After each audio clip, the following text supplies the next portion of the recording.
जीवे मारण्याची धमकी, सावकारी प्रकरणी एकावर गुन्हा दाखल। हुपरी तालुका हातकणंगले जिल्हा कोल्हापूर येथे सावकारकी करणाऱ्या युवकावर गुन्हा दाखल।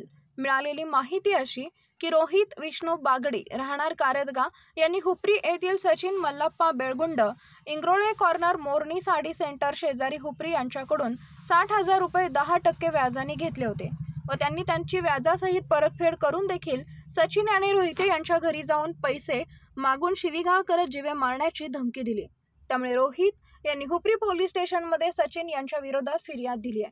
त्यानुसार हुपरी पोलीस ठाण्यामध्ये गुन्हा नोंद झाला असून पोलीस हेड कॉन्स्टेबल सारवतकर पुढील तपास करत आहेत। प्रतिनिधी शहाबुद्दीन घुडुबाई, हुपरी।